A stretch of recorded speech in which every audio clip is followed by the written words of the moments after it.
Hi, good afternoon. Welcome to this webinar on book presentation by Dr. T.J. Pempel from University of Berkeley. First of all, my name is Saori Katada. I am the Director of Center for International Studies in Dornsife, and this event is co-hosted by the Shinso Ito Center for Japanese Religions and Culture. Today, I'm very excited to have Dr. T.J. Pempel come join us to talk about his book, A Region of Regimes, Prosperity and Blunder in the Asia Pacific. Dr. Pempel and I go way, way back. He is one of my admired kind of a star scholar and wonderful mentor. We worked on several projects together, and we are probably at the same conference quite often that I get to see him. So today, it's great to have him here to present his book. So let me first present him, go over his brief bio, because there is a long version on the website that you saw. So Dr. T.J. Pempel is the Jack Forey Professor Emeritus of Political Science at the University of California, Berkeley. He's been a prominent figure in Japanese politics, comparative political economy, international political economy in various parts. He has, previous to be at the University of Berkeley, he has taught at Cornell University, University of Colorado, and Wisconsin, as well as University of Washington. He has numerous grants, and also he is the author or editor of 24 books and over 120 articles. So this is really a great honor to have him come here and share with us his new book, this one, The Region of Regimes. So just briefly on the structure of this webinar. Professor Pempel will be talking about his book about 40 minutes or so. And during this time, if you would like to put some questions to the Q&A board at the bottom, you can find it. Please do so. We will have plenty of time for discussion. So I would like to kind of look at these questions and read it out. Or if you'd rather like to ask questions personally or in person via Zoom, you can raise your hand and I can call on you and you will be unmuted to ask questions directly to Dr. Pempel. So without further ado, I would like to give the floor to TJ, Dr. Pempel, for his presentation. Thank you very much, Dr. Katala. Let me just set up my my PowerPoint. Let me get back to the beginning of this. Sorry. Thanks very much for that kind introduction and welcome to everybody. I appreciate your coming in and spending some time with me. This is a book that, as the title indicates, tries to take a 30,000-foot view of East Asia. And so there's a very broad coverage of about 10 countries over about a 40-year period. But let me try to take you through some of the details of the book, hit some of the things that I think are interesting and worthy of discussion, and then I'll open it up for your responses and questions. The book itself came to me from the triangulation of three very different motivations. The first of these is my longtime interest in, and I think the general public's interest in, understanding Asia's phenomenal economic growth. We know the tremendous success that Asia has achieved over the last 30 to 40 years. And that was a piece of what I was interested in trying to understand. Secondly, I was interested in trying to anchor my discussion in the area of comparative political economy. How do political and economic forces come together in different countries over different periods of time? For what reasons? What's the politics? What's the economic interaction? And for me particularly, and you'll see it in this book, how does one begin to try and categorize different political economies that have existed historically, that exist today? And how do I position some of the more important East Asian cases within that broader comparative political economy? And the third thing of much more contemporary interest is, how has the regional order as a whole, the entire Asia Pacific, shifted over time in international relations and in terms of the domestic interactions of the major players. So that's what was motivating the book. On the question of the regional growth, I think the book tries to make three arguments and pose challenges to three longstanding ideas. First of all, there was no single Asian path. Rather, this is a story of different national experiences that were on very different trajectories that all happened, or many of which happened, to concatenate into collective regional growth. And the second point that I try to challenge is the notion that not all Asian countries grew. There were several conspicuous failures, and I think they have very important implications for some of the understandings that we have of how and why Asia has experienced the security challenges, the economic challenges that it has. And the third thing that I think the book contributes to is the notion that we're not dealing exclusively with national stories. That is to say, this is not self-contained Korea, Taiwan, Malaysia, China, but rather we need to understand the interplay between domestic forces and international forces. And the argument that I make in the book is that these external forces play a critical role in shaping the domestic regime, which is the term I use throughout the book. And the big question is, what were the key patterns over time as we see the interaction of these various forces? My argument hinges on the term regime, and I suggest that there are three key components to any political regime. And I'm not interested in issues of causality. What I'm doing is stealing from Max Weber the notion of elective affinities. That is to say, I think these three forces come together in ways that are mutually supportive, and it's less critical to understand which causes the other. They tend to move in harmony with one another, and it's that forms the basis for the regimes that I'm looking at. The first component of this is political institutions, which you think of as the state, but also key political parties, key institutions of police, the military force, et cetera, but the state apparatus and its capabilities. The second is important socioeconomic forces. What are the forces in society, whether religious, whether economic, whether ethnic, that come together either in coalition or in opposition to each other that help to shape the nature of the political power structure within the country as a whole.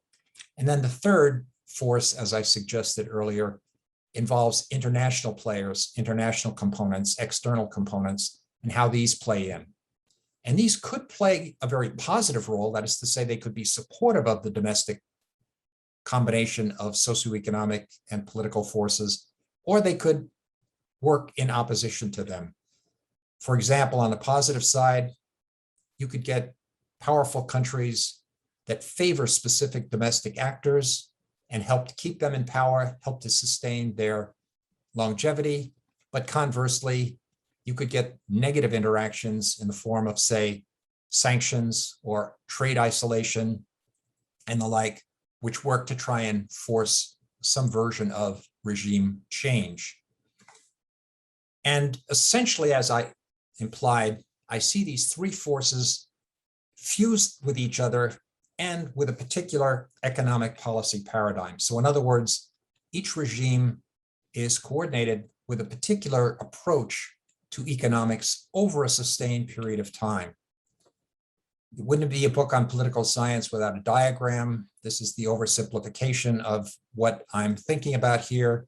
But basically, I see all three components of the regime, as well as the economic paradigm, as mutually reinforcing, as creating a kind of positive reinforcing cycle. So certain socioeconomic forces support state institutions with the expectation of benefits. State institutions benefit from international support, from domestic support. They provide policies that presumably coordinate positively with continued support from those socioeconomic forces, from the international forces. And the economic policy paradigm tends to keep the glue whole that holds all of these pieces together. The book is divided into two parts, and the first of these is very static. It works with the concept of ideal types, and I see three key regime types across the East Asian economic landscape over the last 40 years or so, and they each of these regime types advances a different kind of economic paradigm. I label these the developmental regimes, the ersatz developmental regimes, and rapacious regimes. And I'll talk about those in a few minutes. But the second part of the book becomes more dynamic. And what I try to look at here is how a particular regime type changes over time as new forces develop, as the regime becomes disentangled, or the pieces of the regime become disentangled from one another, and you begin to see changes taking place that involve a movement away from the once static or stable regime. I also then look for the dynamism of China, which I see as a hybrid of the three types of regime that I talked about in the first part of the book. And then finally, the last part tries to look at how the Asia-Pacific region as a whole has gone through different orders, different patterns, different ways of interacting over different periods of time as the mix of regimes within that order change and as life goes on, as they say. So that's the overview of the book as a whole. More specifically, the developmental regimes have prototypes that probably all of you would be familiar with: Japan, South Korea, Taiwan. In these cases, state institutions are coherent. They're run by skilled, meritocratically appointed bureaucrats.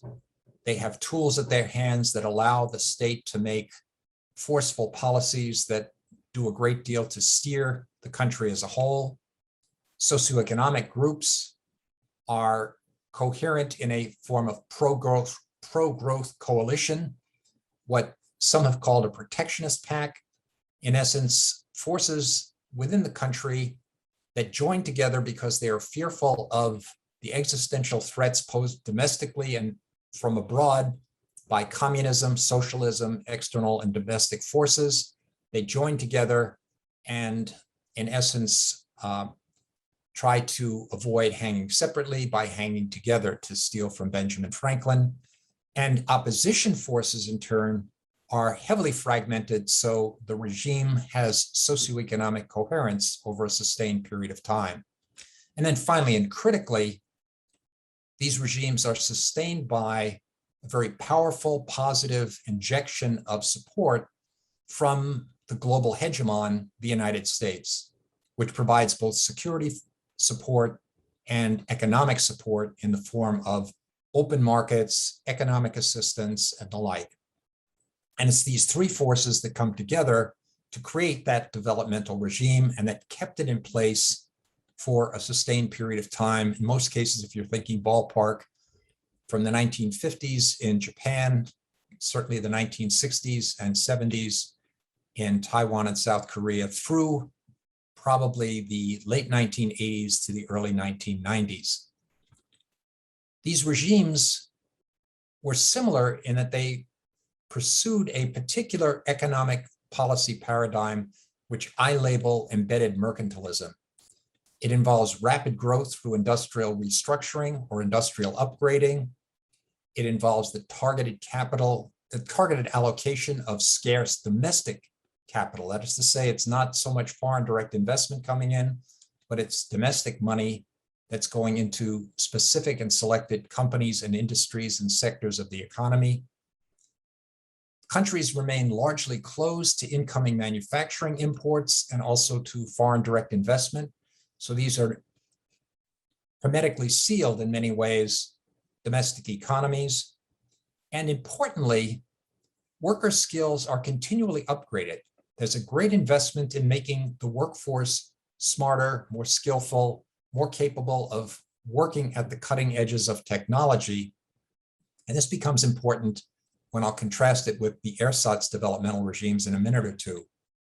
And importantly, the benefits of economic growth are relatively widely shared across the entire national spectrum. Most people do well.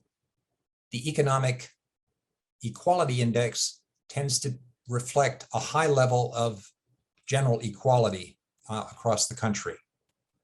Now, the ersatz developmental regimes look similar in some ways, but different in important other ways. The prototypes here are Malaysia, Indonesia, and Thailand. State institutions, though, are much more fragmented than in the developmental regimes. They're reliant much more heavily on ethnicity, on patronage, on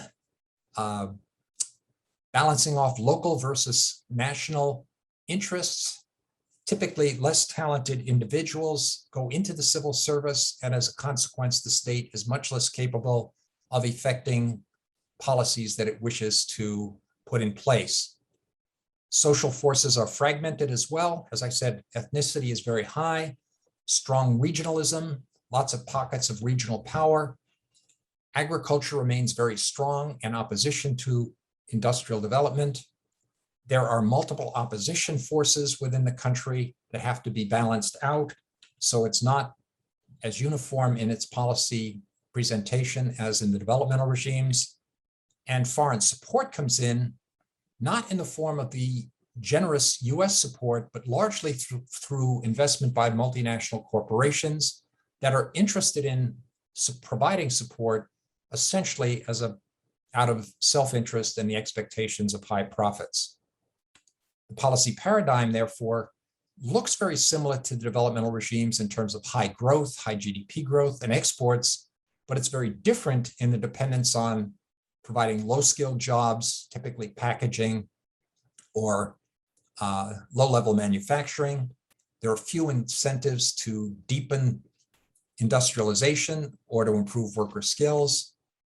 There's limited upscaling of the workforce, and the bulk of the profits, critically, wind up going to foreign actors rather than indigenous forces, all of which leaves these countries very vulnerable to what is often known as the middle income trap. That is to say, these are countries that can grow to a point of, say, $3,000 or $3,500 or $4,000 per capita income, but it's very difficult for them to get up the level of technology to the point where they're getting $30,000 or $40,000 per capita, as was true of the developmental regimes.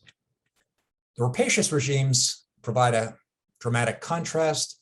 My prototypes here, North Korea, Myanmar, and the Philippines, particularly under Philippine Marcos. State institutions are really structured for repression, and citizens are under the thumb of a narrow ruling elite.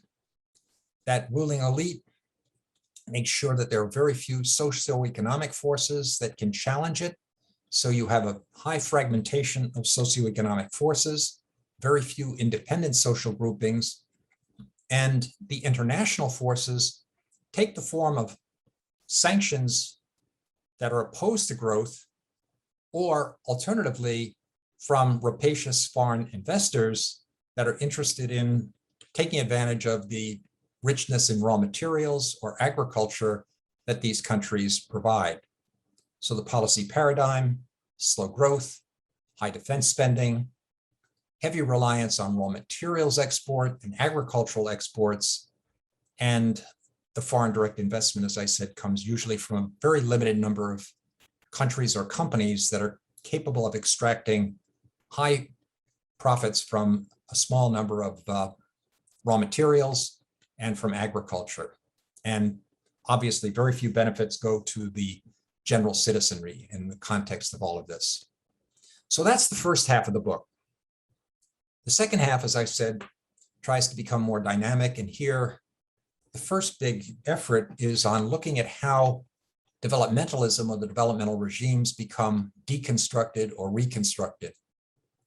And essentially, the overview that I want to provide in this slide is to give you the broad picture, and then I'll dive down into some of the details. But basically, what were once supportive global and domestic conditions both change. So you get changes internationally, changes domestically that reduce the incentives of the players in the regime to cooperate to the same extent that they had previously. So in effect, they are facing many regime components, many key elements in the regime are facing new incentives that lead them to cooperate less than they had previously with one another. Opponents gain strength in the force of all of this. They gain as a consequence of changes socioeconomically and internationally, and they gain enhanced resources and provide more challenges to the old regime. And what you see is much more pluralism, political pluralism, and much more liberal economic forces. They move in the direction of more laissez-faire and away from the embedded mercantilism that was so critical to their early success. But critically, Japan, South Korea, Taiwan move at very different speeds. It's not as though they all respond in the same way to the same challenges and forces. They move in very different directions that give you a chance to see how domestic politics reshapes itself in response to these new forces. So here I made an effort at giving you a visual on this. The developmental regimes on the left-hand side, everything fit together in a nice reinforcing paradigm. Once you start moving some of the cards, basically the entire structure begins to collapse, although you'll see, as I'm going to suggest, residues of the old regime continuing. So it's not an explosion so much as it is, I think the metaphor I use in my book is more like a riverbank being slowly eroded in the face of an onrushing tide of waters. So just to take you quickly through some of the key changes. External conditions change for all of these countries. Most powerfully, the United States no longer prioritized East Asian security over its own domestic challenges. The war in Vietnam was a major loss for the United States and its whole domino theory of anti-communism. China goes through the Deng Xiaoping reforms, so China reduces the kind of security threat that seemed to have been posed to the region under Mao Zedong. The United States, which was once so rich at the end of World War II, becomes comparatively less rich as countries like Germany, France, Japan, etc., begin to compete more effectively, and American manufacturing firms begin to squeal very loudly that they need protection from the US government, and the manufacturing voices are now much more protectionist in the United States than they were previously. A consequence of which is that the US begins to pressure its successful allies with the argument that essentially, you are now rich, we helped you get rich, you need to cooperate, you have to reduce your exports to us, you have to open up your domestic markets to our competitive products and to our investments, and your currencies are all much too low on global scales, so you have to upvalue your own currencies, or turned around, the United States began to devalue its dollar vis-a-vis the new Taiwan dollar, the Korean won, and the Japanese yen. In addition, other external conditions changed. So you saw the rise in the power of global finance. Once manufacturing dominated the global economic structures, finance, business, investment take on a much larger role, particularly in the United States and the UK, but also across much of East Asia. And so this balance between finance and manufacturing begins to shift, with banking and investing corporations looking for a high return on profit that comes largely from effective use of their capital rather than from the better manufacturing of new and super exciting products. And finally, the last key change, which is part of the same picture, is the increase in global production networks. Many of you are familiar with this, but basically the key idea behind this is that production becomes modularized. Companies like Nike realize that they can keep their headquarters and their design functions within the United States, but begin manufacturing their shoes, their shoelaces, the boxes that these items come in, the clothing that they manufacture abroad, and move things together. So across East Asia, you have asymmetric economic compatibilities suddenly coming together in a very positive way. Richer countries, more technologically sophisticated companies in places like Japan, South Korea, Taiwan, Singapore, Hong Kong are in a position where they can take advantage of the economic disparities with lower level economies like Vietnam, China, originally Malaysia, Indonesia, Thailand, by investing there, taking advantage of cheaper land, cheaper labor, et cetera. So you begin to see this globalization of production where the product is moved rather than the factory is moved. And this was aided, of course, by the Plaza Accord, by the stronger yen, the stronger Taiwan dollar, et cetera. The incentives are very strong for these firms to move out of their domestic hibernated situation. Domestically, a number of conditions change as well. Probably a little bit flowery in the statement here, but the flowers of economic success contain the seeds of socioeconomic disruption. To make the story very succinct, embedded mercantilism succeeded. All three of these economies did exceptionally well. GDP growth continued, but this meant that the populations of these countries were now larger, richer, healthier, older, more urban, more educated, more skilled than they were compared to their parents and grandparents. And so basically you had a rising middle class with new priorities in all of these countries. These were what I called in a much earlier writing, the dilemmas of success. Embedded mercantilism succeeded, but it brought with us the seeds of challenge to the developmental regimes. So this sort of repeats what I've said before, but rising proportion of workers, number of people needing pensions, needing healthcare goes up. The number of new kids being born into the workforce remains low, so that all of these countries face a kind of graying tsunami as the population gets older and makes greater and greater demands on the general social welfare, on the taxes. Farms and small businesses become much smaller as a proportion of the total economy. Firms are now at the cutting edge of technology, so it's much harder to beg, borrow, steal the technologies that were so instrumental to their growth in the 1950s, 60s, and 70s. They're now at the cutting edge and facing much more competitive challenges than before. So all of these combine to create new incentives, as I said, for the core elements of the regime. Firms moved out. Some of the most important manufacturing firms headquartered in Korea, Japan, Taiwan, began to set up shop in Malaysia, Indonesia, Thailand.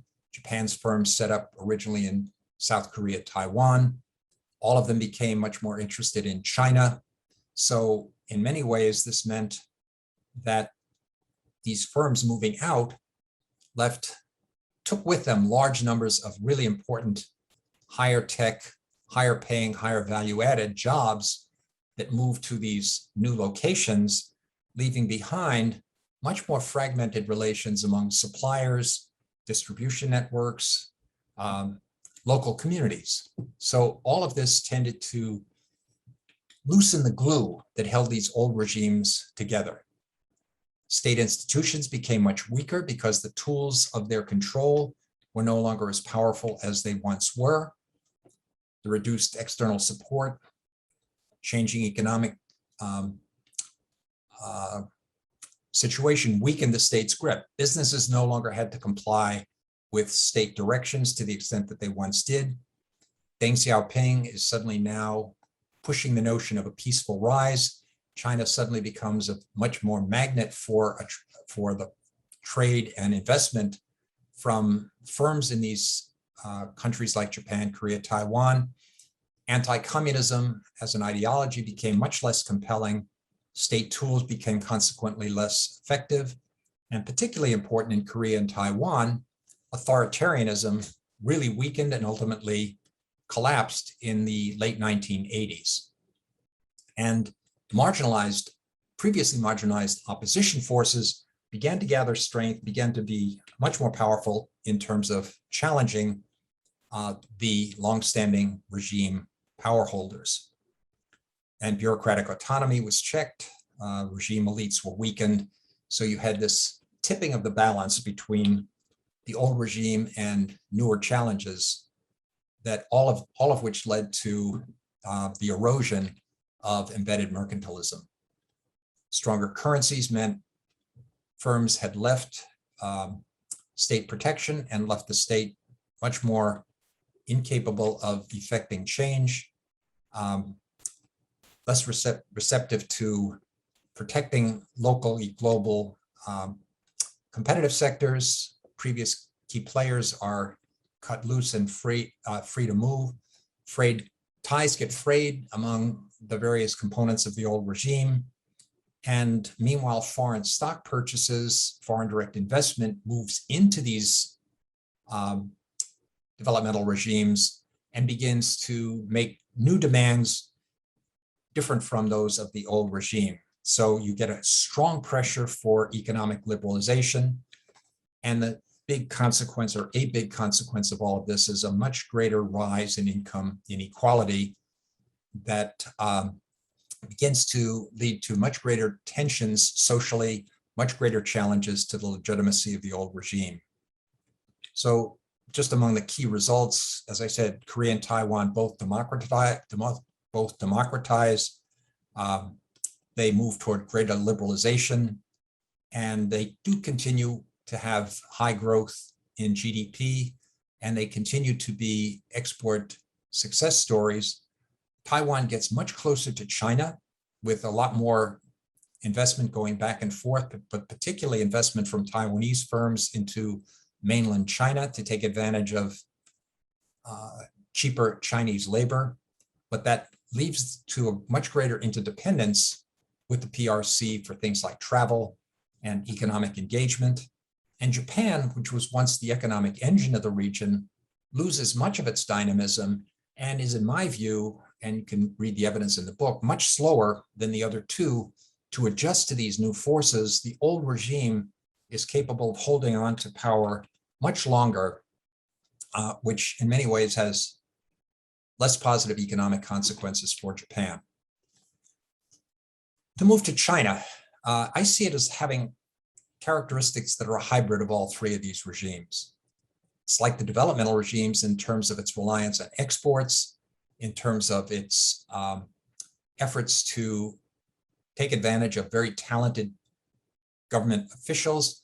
It's got tight party-state control with pretty talented individuals running the show, very strong export orientation, but also strong favoritism for domestic firms, and interestingly similar widespread distribution of benefits to the general citizenry. We know there are big gaps between rich and poor in China, but the number of people who've been lifted out of poverty has been huge in China. On the other hand, they're like the ersatz developmental regimes insofar as they're very heavily reliant on foreign direct investment, which is not the case of the developmental regimes, but was true of Malaysia, Indonesia, Thailand.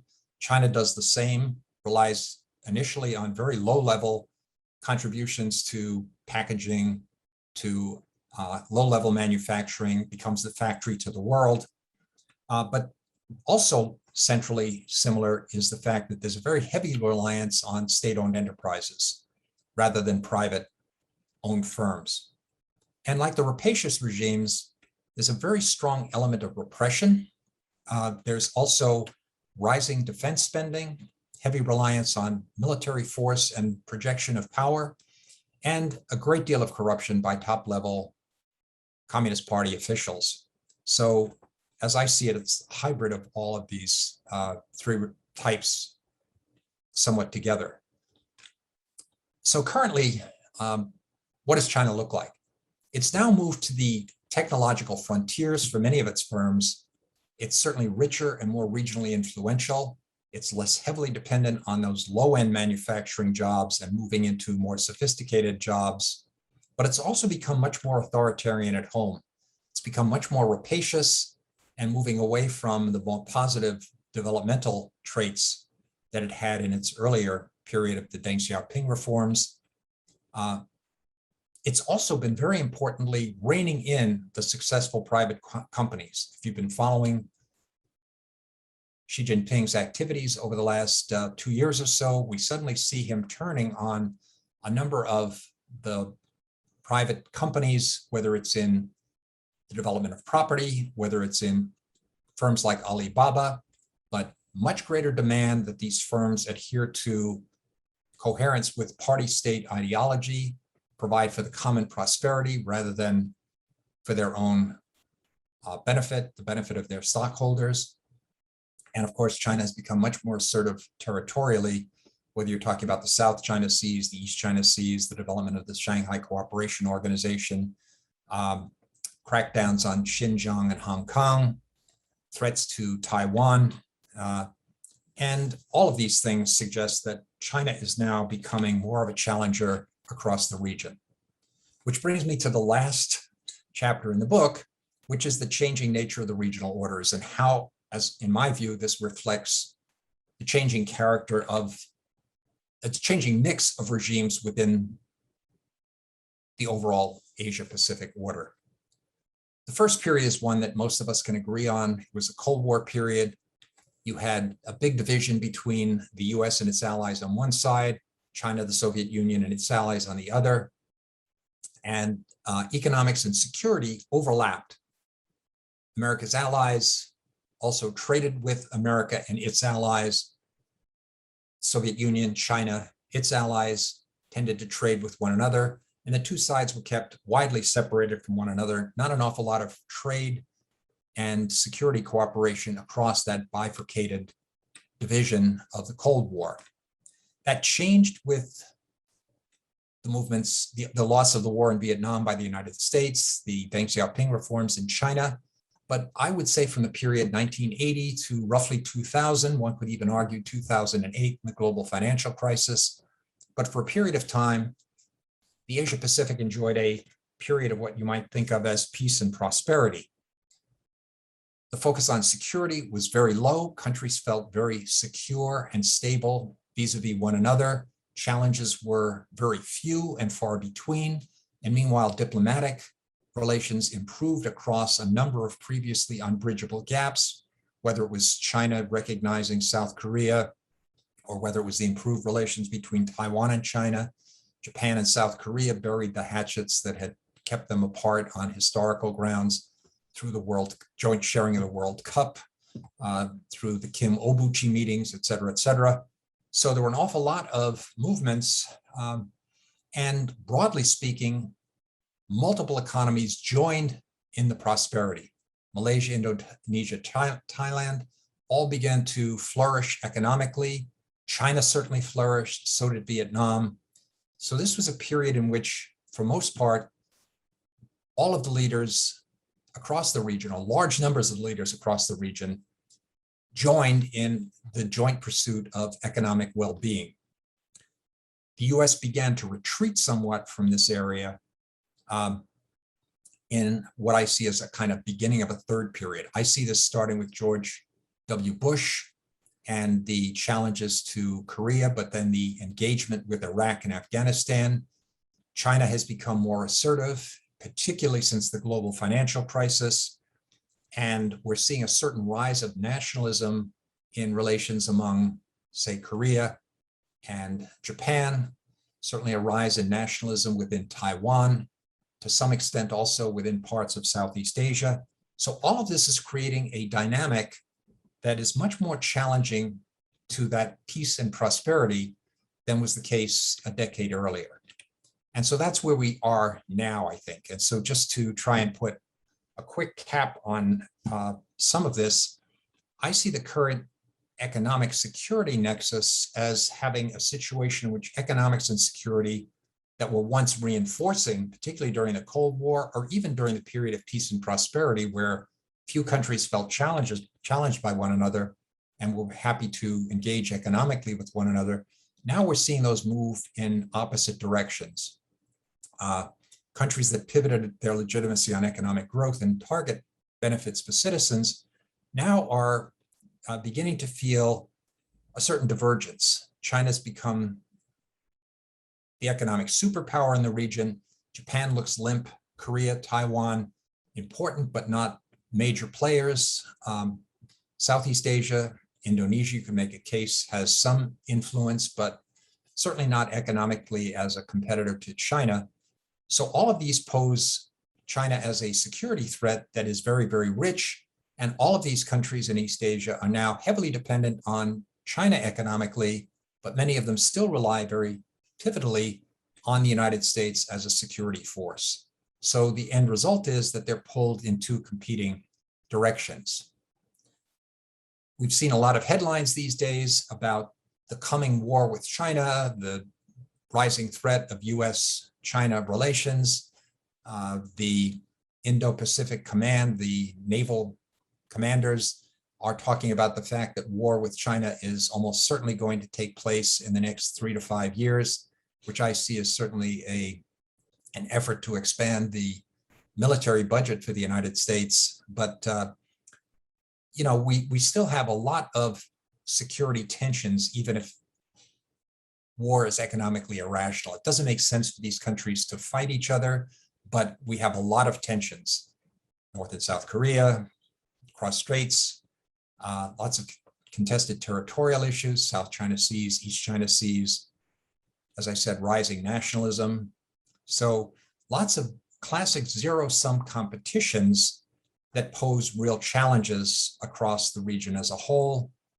And to steal a phrase from Miles Kaler, if we have peace in the region, it's the peace of the prudent. So it's a very fragile peace rather than something that's deeply embedded in the souls of the leadership of these various countries. In Europe, it's hard to imagine countries going to war with each other. In Western Europe, hard to imagine countries going to war with each other. It's not hard to imagine lots of possible lines of war or conflict across East Asia.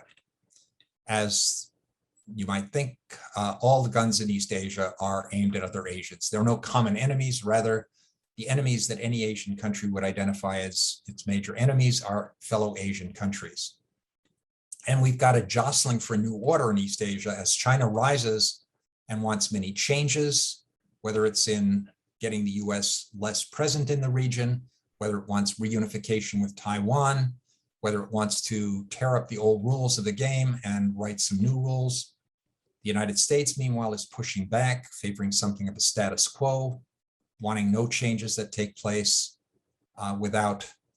by force, but only through peaceful means. And we've seen some effort by the middle powers to step up and resist that pull in two directions. So they're trying to avoid zero-sum competition between the US and China to balance their interests of security and economics. So we've seen the move toward regional trade pacts, regional cooperation, economic partnerships, CPTPP, free trade agreements, a whole host of things moving in that direction, new investment programs by Japan, by Korea to try to challenge or compete with, or at least provide alternatives to the Belt and Road Initiative of China.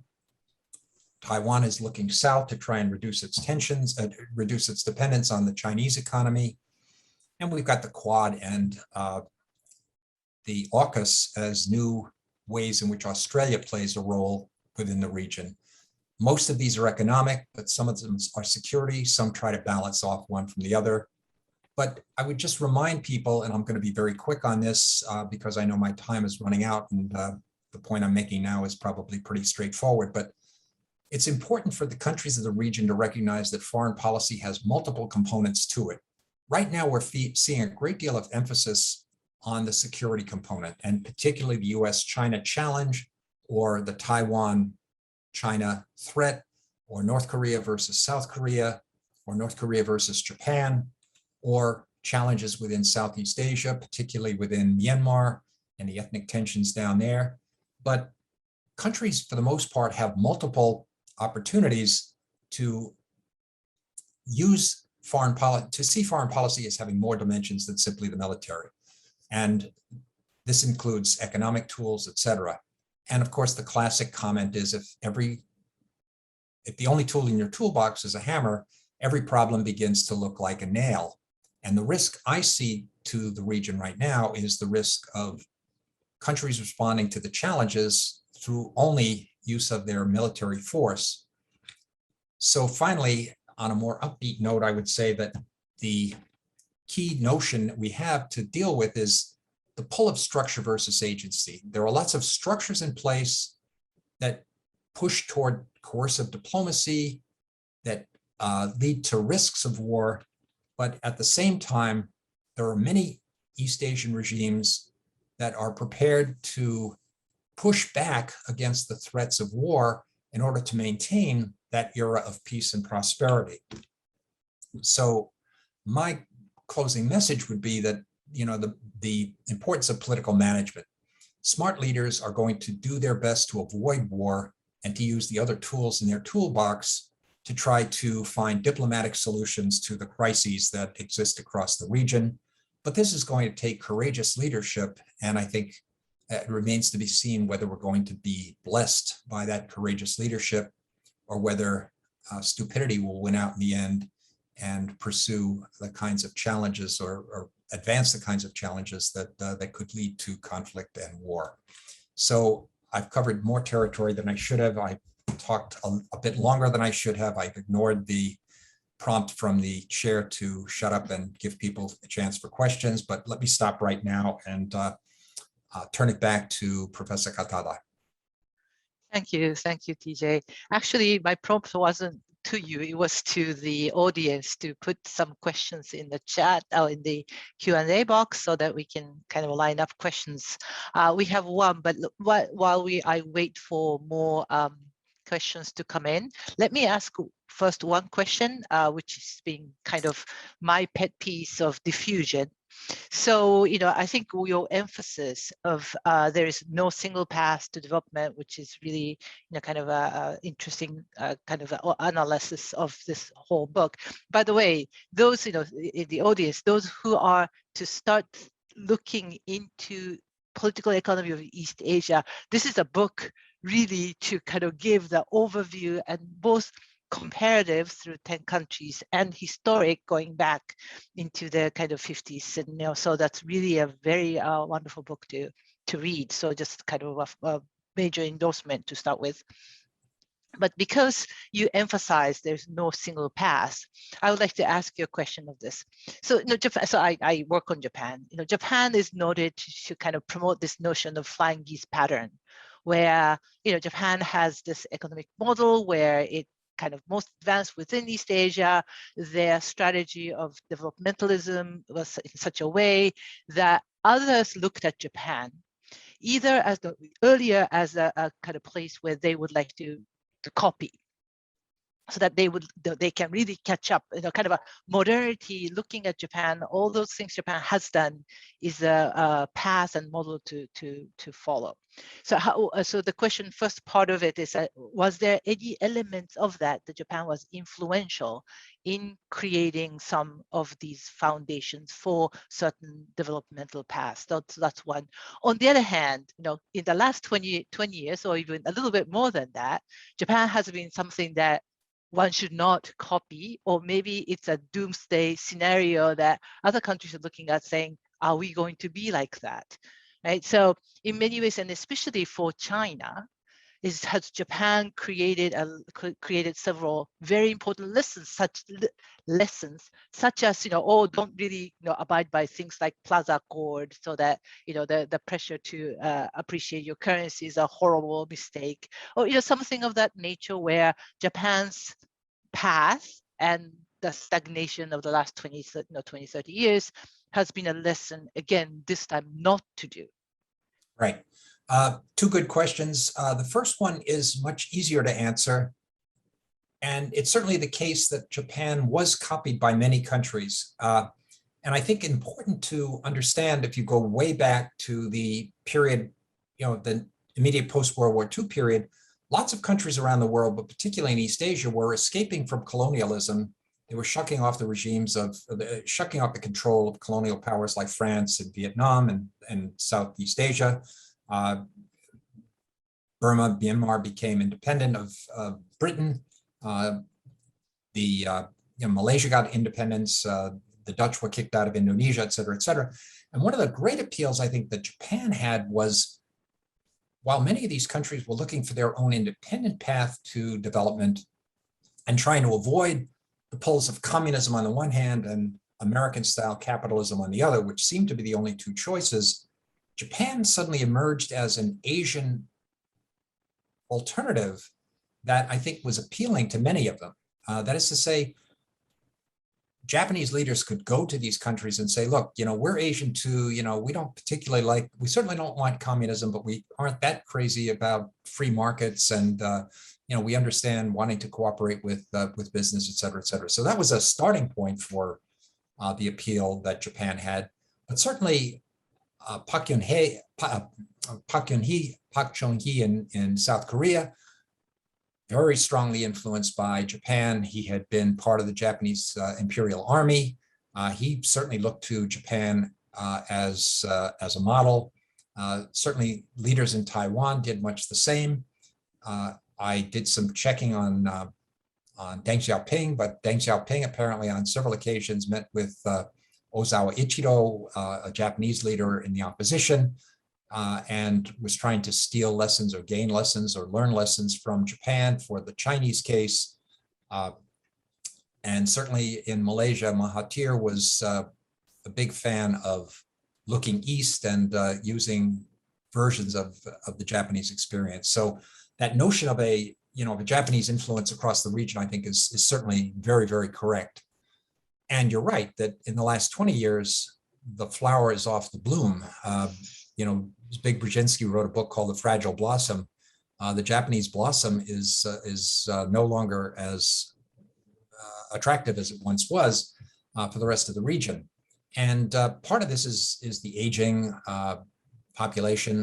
There's not a lot you can do about that, but it's very hard to think of new products coming out of Japan that are really at the cutting edge of global technologies. The phrase that you're familiar with is Galapagos tech. Many Japanese companies manufacture some interesting stuff, but they seem to be of interest only to Japanese citizens. So from my standpoint, the hurdle that Japan needs to get over, Japan needs to get over two hurdles, and I don't want to make this a Japan discussion because others may be interested in things other than that, but to take your point seriously, I think it needs to do two things to get back to something closer to the cutting edge. One, it has to overcome its fascination with being run by old men. Japan is still a country of old men, in contrast to the movie that many of us know the title of. And that involves two different groups. One, more women need to be moved into power positions. There needs to be much greater opportunity for half of the Japanese population to really move into positions of leadership and to take leadership, whatever that means. And secondly, it needs to be more open to young people. When I look at the dynamism of Silicon Valley, and that includes the Taiwanese equivalent of Silicon Valley, or the Korean equivalent, you're talking about the 25-year-old who buddies up with a couple of friends in a garage somewhere and comes up with something new and creative and innovative, and it's a new app or it's a new form of a computer or whatever it may be. But so long as that vigor of youth is quashed in Japan, as older and older people continue to exercise control, I think that becomes a very stifling force against Japan, providing the kind of challenge to China that could be very attractive. The equivalent of Switzerland is a very appealing model to many in Europe. So is Germany. And they managed to do interesting manufacturing things. They managed to keep their citizens pretty well heeled, and they do it in ways that don't necessarily require control by older males. So that's my genuflection to the younger student group in the crowd and to the women in the crowd. You guys are the future of Japan if you can somehow get the power away from the old guys like me. Thank you. Thank you. So we have some questions. So first question from Lee is asking if you could address in general the corruption blunder and the perception of corruption related to sustainable prosperity or cycle of development. So how the corruption play kind of an important role in it. Yeah. I'm old enough and not naive any longer to believe that to recognize that no country is absent, no country is free of corruption. There are very few successful politicians who leave office in poverty. So let's just use that as a template. But I think the really important place where there's some sort of legitimate corruption, if you want, the benefits of holding high office, getting that extra bottle of scotch that comes as a gift or whatever, the extra watch, that's fine, I guess, at some level. I don't particularly like it, but the real difference comes, I think, when corruption becomes so pervasive throughout the country that essentially everybody's in it for him or herself. This, can be pushed back against, or there can be forces working in the opposite direction when you get, when you pay your civil servants, when you pay your government officials a sufficiently livable wage so that the cop on the corner or the bureaucrat with the capacity to, approve or not approve your permit for a park or for a development project or for a new building, where those individuals are not holding their hand out and expecting a gift, and where, in essence, they're paid well enough so that they're not tempted to corruption. I always look to Singapore as a classic example of this. Civil servants, academics, etc., are paid extremely well, and so the temptation to accept a bribe is reduced, and you get a much greater injection of merit as the basis for promotion. You have a greater possibility of moving in the direction of making a better decision for the country as a whole, or making your job much more effective and focused on what the goals of your organization should be, rather than on how can I exploit my position to better my fortunes, the fortunes of my cousins, the fortunes of my ethnic group. So it's those areas that I think that's the big trade-off, I think. I don't know if that quite captured what you were trying to get at, but that's the broadest response I can give to that. Yeah, thank you, TJ. So we have 5 more questions. I will have to go a little bit quicker. So there are 2 questions from Rikio, so I will put them into the same kind of package.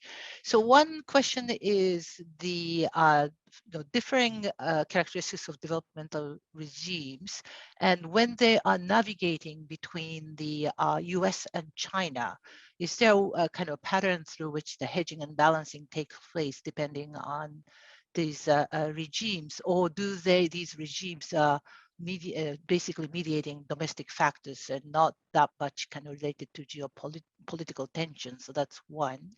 The second question he asks is China's hybrid model, and he's asking whether the kind of incentives, initiatives of BRI, the initiatives of BRI, would it be a way to export that type of a model, or is there a kind of process that China is learning from the neighboring countries? Right. Okay. On the first of these, clearly a starting point is that Japan, Korea, and Taiwan all have very strong defense relationships with the United States. Japan and South Korea, formal alliances. South Korea, the United States has a whole host of defense arrangements in place, but all 3 of them are very heavily dependent on the United States for their security. Certainly that's also true of the Philippines, although with Duterte in office, it's never quite clear which way he's leaning on his security questions. But Malaysia and Indonesia, while they have certain, Malaysia is probably the least likely to want to rely heavily on the United States. always a lot of skepticism among the Malaysian leadership. Indonesia sort of back and forth, I think, on this, but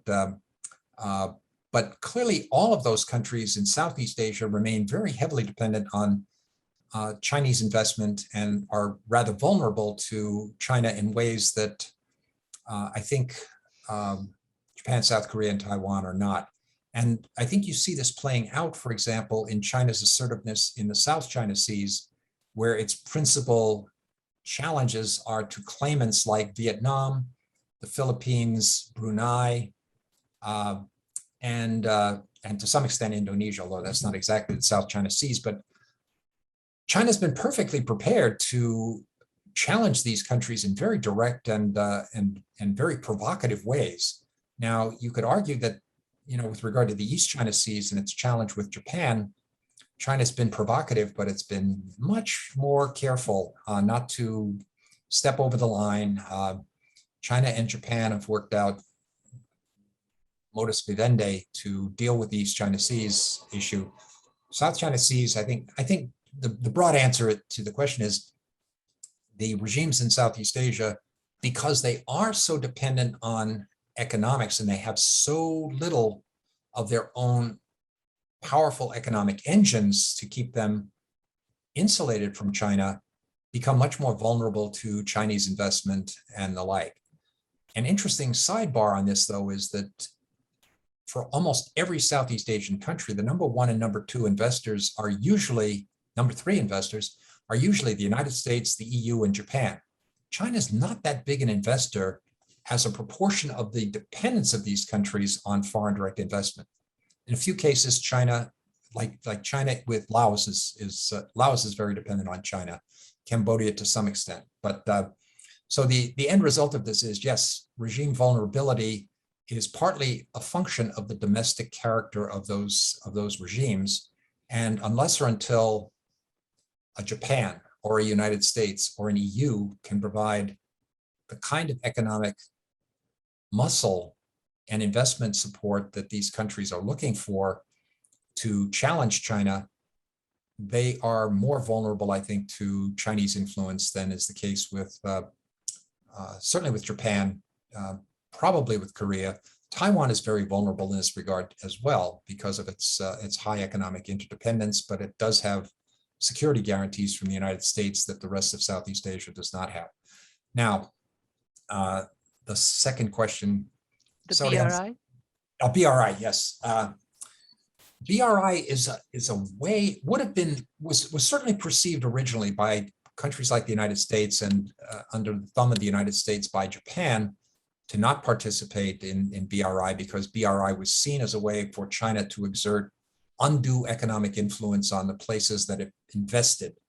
What we're now seeing is a couple of things. One, BRI now has a very large number of countries that have signed on to participate, and it looks a lot less like BRI is going to be under the control of the Chinese party state under the Communist Party directly. BRI is cooperating with the World Bank on many of its investments, cooperating with the Asia Development Bank, which is heavily under Japanese and US influence for many of its loans and so forth. So BRI seems to be moving in the direction of what you might think of as a rules-based global investment order, which is probably all to the good. And Japan, in turn, has tried to put up a large amount of money for investments across the rest of East Asia, Southeast Asia in particular, by stressing the quality of investment. The criticism that Japan's banks would pose toward China is, yes, China will come in and give you some money and help you to build up your infrastructure, but the bridges are going to be lousy. The roads are not going to be as good as the ones we would give you. We will give you quality infrastructure. So yes, you'll pay a higher interest rate, but you're really going to get something that's going to be much more beneficial to you in the long run. So all of this is taking place in ways that suggest that some of the original worries about BRI as this unremitting tool of economic assertiveness by China are much softer than they were originally worried about being. So okay, thank you. So Rikio wants to follow up on this question. So he wants to come in via voice. So I think you can unmute. Rikio, do you want to ask a question, follow-up question? Oh, sorry. I think Professor Pempel answered the question. It's good to see you, Professor. good to see you, Rikio. I didn't know that you were hanging out at USC. I thought you had a gig at Princeton. It was going to keep you busy, but thank you for coming in, and it's good to see you as well. Okay, great. So next question, actually, another person that you probably didn't expect at USC is John Campbell, asking you a question about Japanese old age care. It has greatly influenced Korean and Taiwanese, and more recently China to some extent. So it's not economic growth or tech, but are there any other aspects of Japan as a model? Boy, John certainly knows the healthcare situation far better than I do, so I'll simply defer to him on that and the influence of Japan in that regard. I mean, I do think that, you know, all sorts of things within Japan by way of technical approaches to environmental cleaning are being picked up in places like Korea, places like China. Japan has, you know, cooperated with Chinese and Korean firms to help reduce the sand emissions from the Gobi Desert through technological improvements. It's worked on clean smokestacks for the environment. Japan has, you know, a lot of real success stories in this regard. Korea, go the other way, Korea has had tremendous success with the development of batteries for electric vehicles that are being adopted in China, and to some extent being adopted in Japan. Other things that Japan has been successful at. Some of the success, I think, is also with regard to organizing its tourist industry. And I think, you know, many of the things that Japan has done in this regard have been copied. I would have to say, you know, the Shinkansen was certainly a Japanese invention that, that China has copied, and certainly now surpasses Japan in terms of its high-speed rail transport.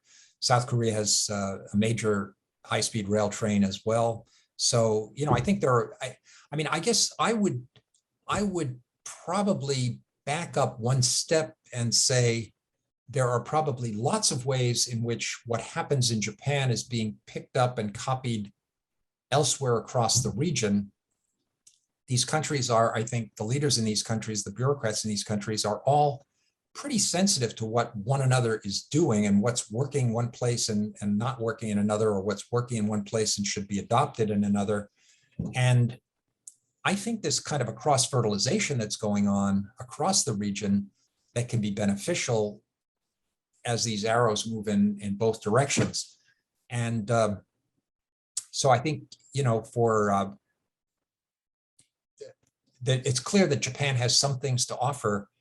The thing that I haven't seen it offering much of any longer is really, you know, breakthrough activities in either finance or in manufacturing that have really become the equivalent of the, you know, of the Sony Walkman that was so popular in the 80s. And that's where I think Japan continues to suffer. I mean, it still suffers, I think, from that image of being the also ran, the has-been, the country whose match has already burned out. One other area, though, that I guess I would just draw attention to is the tremendous success of anime and manga and so forth, which, you know, involves Japan as a really cool Japan. And Japan has this image of being really great with design and things like that. So it has lots of things to offer, but somehow it hasn't reclaimed its place as an economic powerhouse, despite the success of some bits and pieces of a success story. Thank you.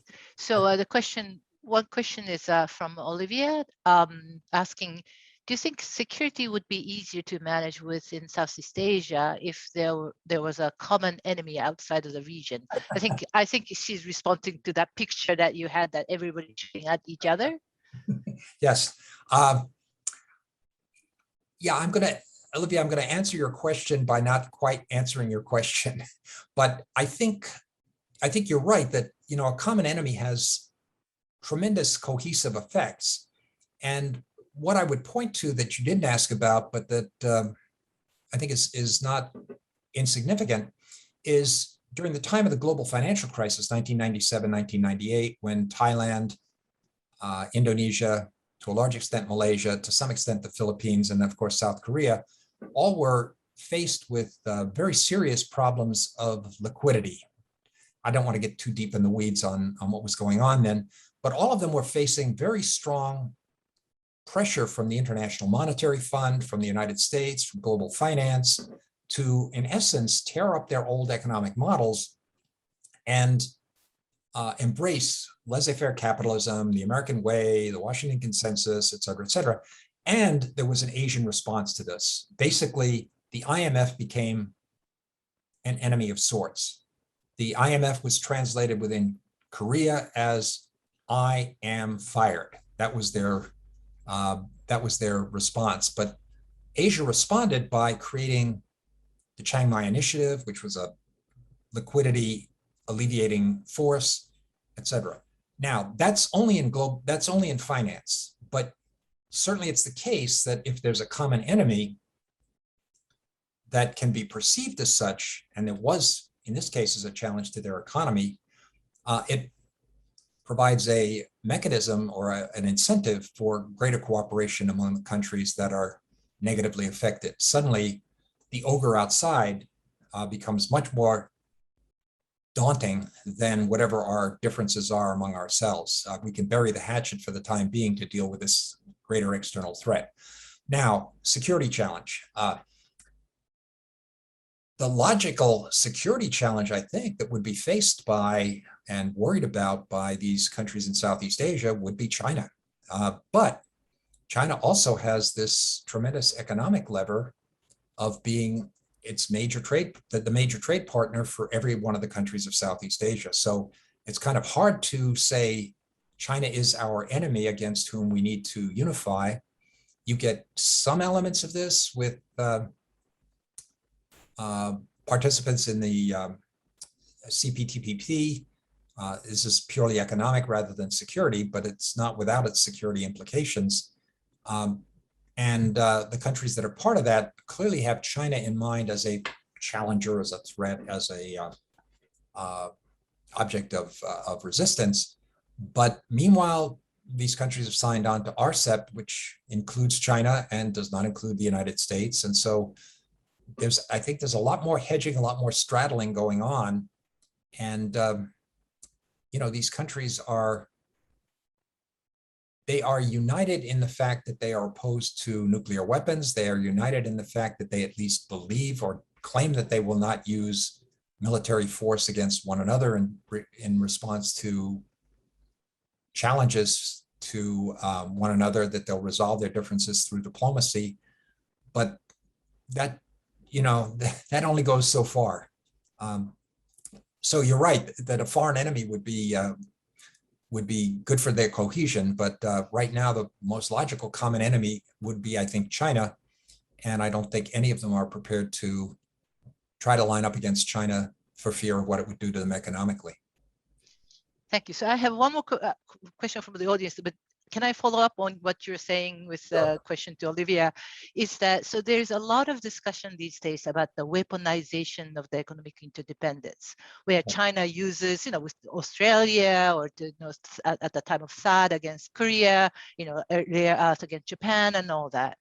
So my question would be that, would this be kind of a step towards escalation to kind of security, kind of military confrontation? Or would it is it a safety valve where China can actually kind of get at these places where China is not very happy about, and use this economic instruments to say, okay, we don't like what you've done, and then it will be a substitute for the actual military type of confrontation. What would be your view on that? I'm in the process of trying to write that up in my response to that question in the reviews of my book. I would be less inclined to, let me turn it slightly around. I think you're certainly right that China has tremendous economic capability to weaponize its wealth. And I think it's perfectly prepared to use that weaponization of wealth. Now, what I worry about is the fact that, particularly within the United States, all of the discussions about China and a China threat are perceived through military lenses. And so it's that lens that I think leads to the over-reliance by the United States on the Quad, on a military buildup, on moving new forces into, moving new aircraft carriers into East Asia and so forth. And to me, if I were sitting trying to lay out strategy, I would be saying, look, China can achieve a great deal of what it wants without the use of military force. Australia is now quaking in the face of Chinese economic muscle. Taiwan is very worried about what's going to happen to Taiwan semiconductor. I think it's much more worried about China's economic muscle vis-a-vis Taiwan than it is about some kind of an invasion.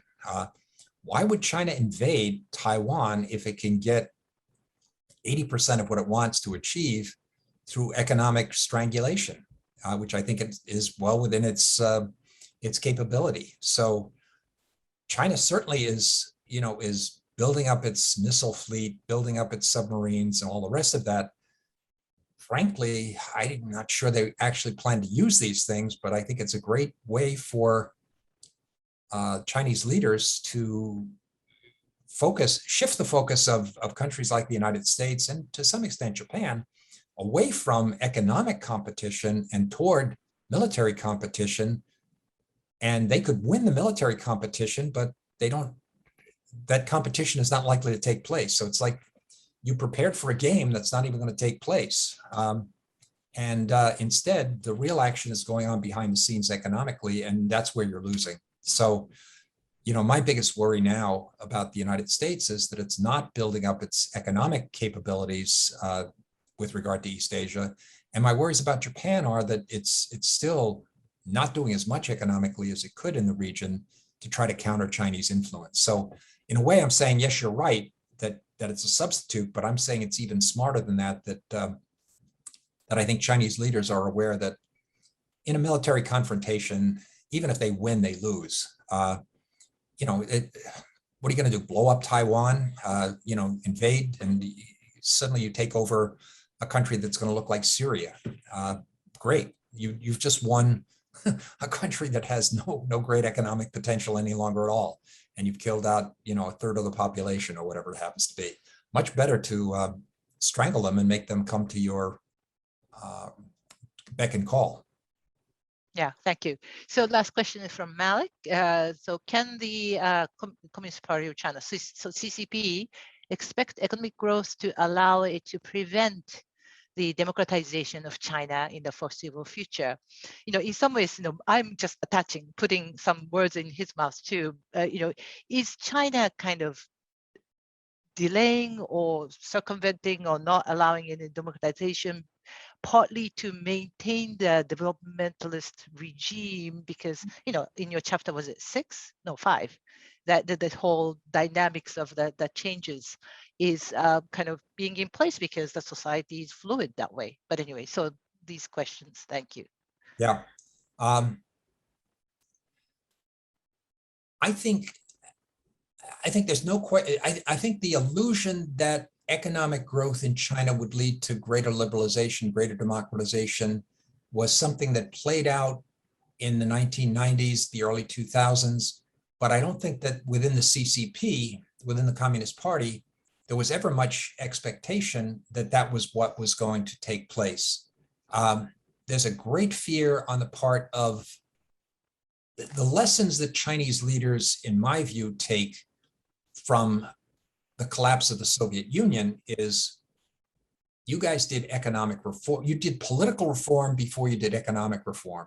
So no wonder you collapsed. You were stupid.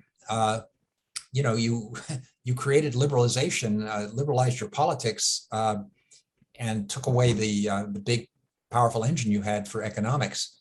And so I think that the Chinese leadership is certainly, and the other lesson is the so-called color revolutions that took place in much of Eastern Europe or in the Middle East, where different revolutionary groups, mustered under various banners of color, whether it was yellow or green or whatever.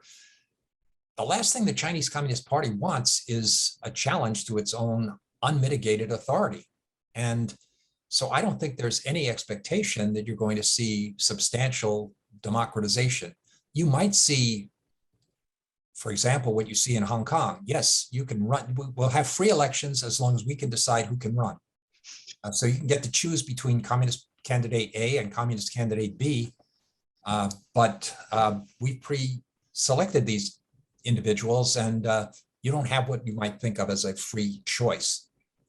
And the other thing that I would add to this is that I'm very struck by the ways in which the Chinese Communist Party under Jiang Zemin opened its ranks to the business community. I mean, Karl Marx would be turning over in his grave. You bring capitalists into the Communist Party. Lenin would be doing the same thing. But the Communist Party made it very clear that it wanted the rich business people to be close to and beholden to the Communist Party. And to the extent that guys like Jack Ma of Alibaba became much more independent, much more outspoken in their criticism of things that were going on in China, suddenly the party cracked down on big businesses. Evergrande, the property community, property management company, suddenly not going to be bailed out by the Communist Party. And the party is saying basically, you may think you're a private company, but what we're expecting is that it's going to be economic prosperity for all. You have to contribute to the social prosperity of the country as a whole. And unless you do that, we are going to crack down and essentially take away your tools, take away your toys. And so we've seen this big crackdown over the last year plus on a number of Chinese, what was thought of as privately owned, private profit Chinese companies. And so in my view, the Chinese Communist Party is doing everything it can to control the population. Much greater use of facial recognition technology, much greater use of CCTV. You now have indexes of individuals' social responsibility. So it's not just your credit score that the government has, but they also have your social credit. Are you a good neighbor? Are you quiet when it comes to politics? Are you deferential to the party leadership, et cetera, et cetera? So this is not a country that's going to move away from authoritarianism in the short run. Yeah, great. So so we have 5 minutes. Can I ask last question? Sure. You kind of ended with the kind of responsibility of the leadership. The leaders are very important. So, Right. So far, how do you evaluate Biden's Asia policy? Is he doing what you would think would be a good leader's kind of approach? And if you are to give him advice moving forward, what would it be? Fortunately, he hasn't dialed me in, so I don't think he has to worry about the consequences of what I have to say. But let me start by saying the easy targets that he had were all of the bad things that the Trump administration did. The Trump administration made disastrous moves in terms of its unilateralism, its opposition to multilateralism, its failure to go to most of the international organizational meetings in East Asia, and of course his pulling out of TPP, which I think was very unfortunate.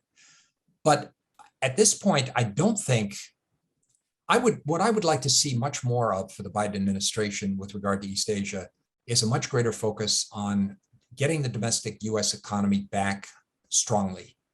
I think there are ways in which improving the U.S. domestic economy and improving the technology in the United States will allow the United States to compete effectively with China against that China 2025, China #1 in 2025 variations on the theme, where China somehow gets to dominate solar power, AI, electric vehicles, space technology, et cetera. And so, I think it's good that the United States is moving toward things like the Quad, but my fear is this is kind of a,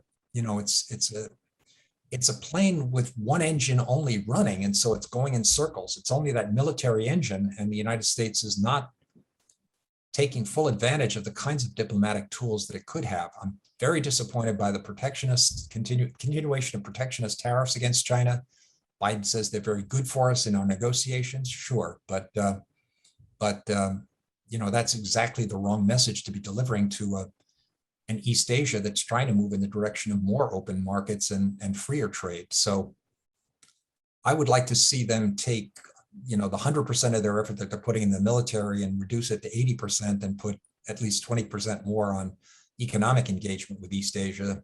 And that would include everything from bringing more Asian students to the United States to greater technical cooperation with East Asian environmental companies to take mutual advantage of green technologies and things of the sort.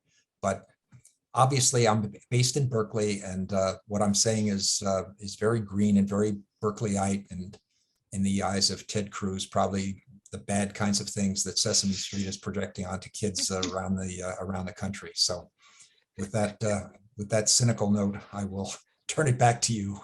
Yeah, I watched that Saturday Night Live too, so that I had to crack up. Okay, well, yes, thank you very much. This has been such a treat for all of us to listen to you and respond to all our questions. I'm sure I'm assigning your book to our graduate course. I'm sure your book will be sold quite significantly. And thank you again for sharing your wisdom with us.